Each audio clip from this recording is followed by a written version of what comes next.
Ladies and gentlemen, it's another Thursday and obviously it will come with a lot of drama on Mseleko. So to find out what went on this week's episode, then stay tuned to this video.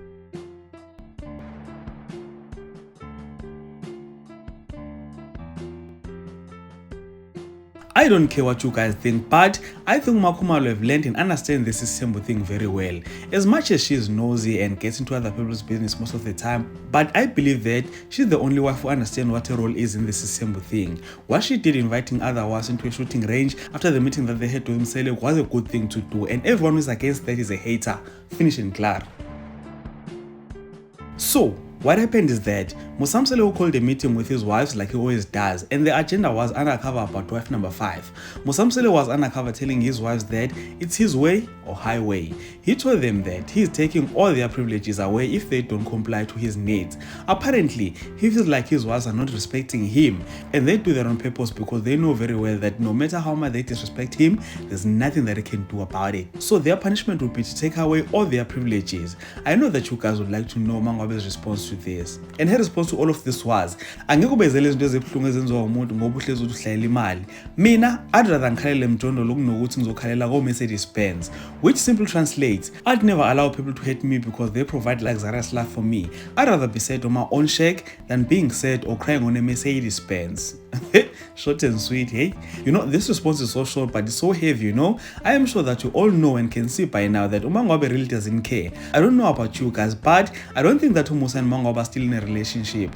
I think since she even started building a house back home for her family, she's preparing to leave Mseleko. And it's clear that both her and Mseleko are stubborn and no one is willing to bow or compromise. So on another scene, we're shown that Ulwandle is not a yes mom like we thought. He is able to stand against Macele. And what happened is, Macele was telling Ulwandle that he shouldn't go around accepting all spirits, especially since he doesn't even know what he is doing, but Ulwandle was not willing to take Macele's advice. He told Macele that as much as he doesn't know what he is doing, but he's willing to learn everything along the way. And if he's making a mistake by doing that, then so be it. He'll learn from those mistakes and move on. I honestly never expected Lwandle to stand up for himself like that, so I guess the boy is growing.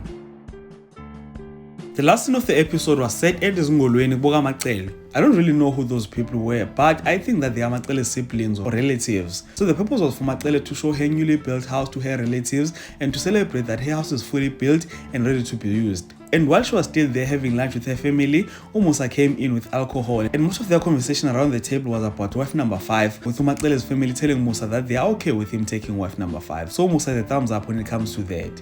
And that is how the episode went, ladies and gentlemen. So please comment in the comment section and share your thoughts and opinions regarding this topic. And if you enjoyed content on this video, please like the video, subscribe to the channel if you're subscribed, and share this video on your Facebook, Twitter, Instagram, even on TikTok.